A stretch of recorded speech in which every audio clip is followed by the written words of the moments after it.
I'm going to read you chapter 29 today of James and the Giant Peach. So can you remember in chapter 28, the Cloudmen poured all the paint on the centipede, the purple paint, and it all dried all over him. So chapter 29. It seemed like a long time before the seagulls were able to pull the peach away from that horrible rainbow cloud. But they managed it at last, and then everybody gathered around the wretched centipede and began arguing about the best way to get the paint off his body. He really did look a sight. He was purple all over, and now that the paint was beginning to dry and harden, he was forced to sit very stiff and upright, as though he was encased in cement.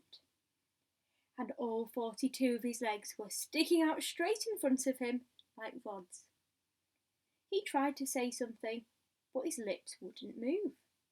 All that he could do now was to make gurgling noises in his throat. The old green grasshopper reached out and touched him carefully on the stomach.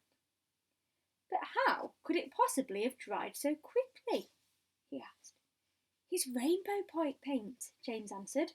Rainbow paint dries very quick and very hard. Can you see the centipede covered in paint?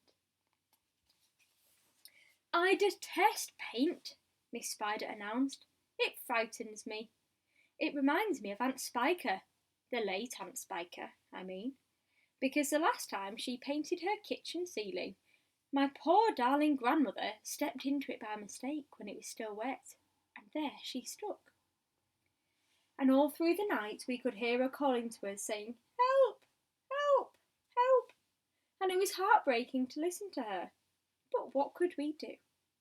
Not a thing until the next day when the paint had dried, and then of course we all rushed over to her and calmed her down and gave her some food.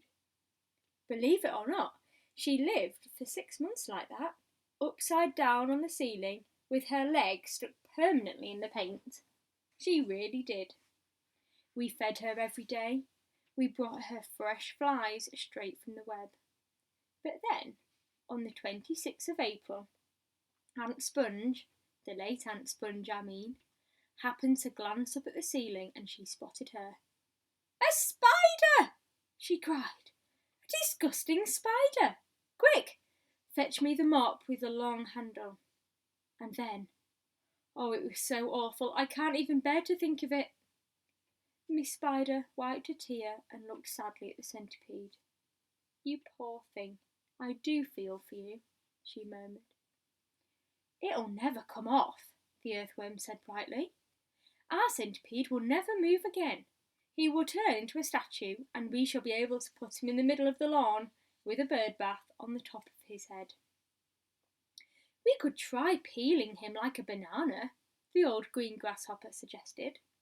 "Or rubbing him with sandpaper," the ladybird said.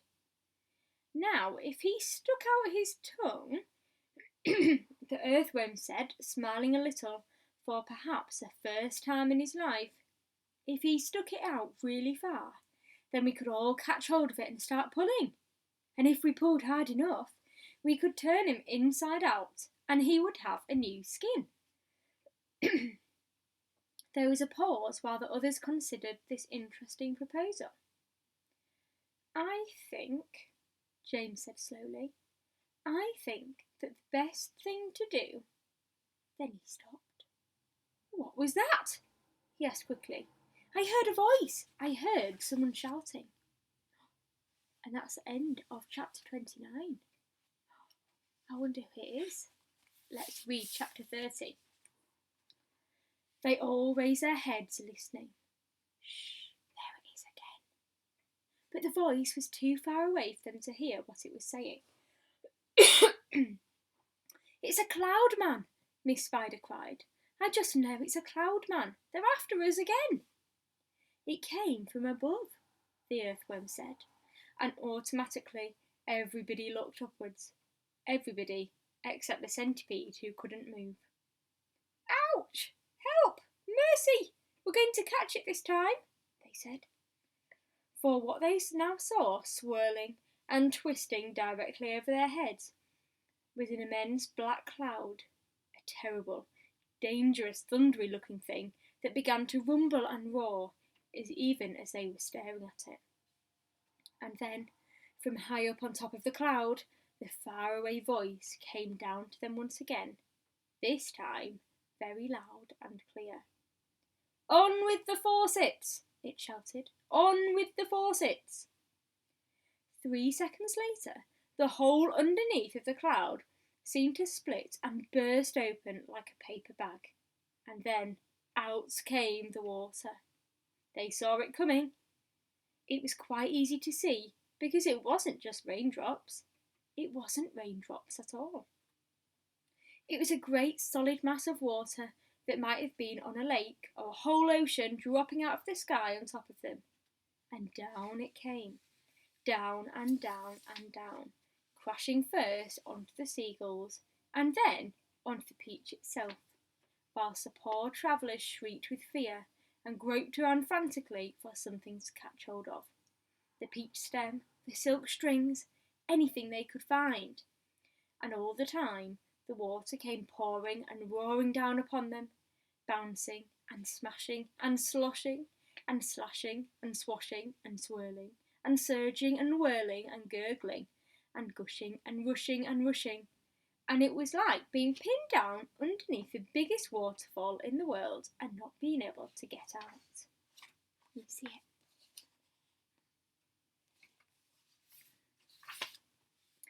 They couldn't speak, they couldn't see, they couldn't breathe.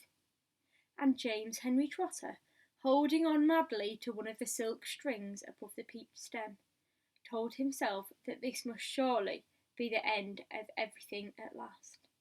But then, just as suddenly as it started, the deluge stopped. They were out of it and it was all over. The wonderful seagulls had flown right through it and had come out safely on the other side. Once again, the giant peach was sailing peacefully through the mysterious moonlit sky. "I am drowned," gasped the old green grasshopper, spitting out water by the pint. "It's gone right through my skin," the earthworm groaned. "I always thought my skin was waterproof, but it isn't, and now I'm full of rain." "Look at me, look at me!" shouted the centipede excitedly. "It's washed me clean. The paint's all gone. I can move again." "That's the worst news I've had in a long time," the earthworm said. The centipede was dancing around the deck and turning somersaults in the air and singing at the top of his voice. "Oh, hooray for the storm and the rain! I can move, I don't feel any pain. And now I'm a pest, I'm the biggest and best, the most marvellous pest once again." "Oh, do shut up," the old green grasshopper said. "Look at me!" cried the centipede. "Look at me! I am freed, I am freed! Nor a scratch, nor a bruise, nor a bleed. To his grave this fine gent they all thought they had sent, and I very near went, oh, I very near went. But they sent quite the wrong centipede." And that's the end of chapter 30. We are nearly at the end of the book as well. We've read all of this, so we've only got that much left. So I'll see you tomorrow for chapter 31.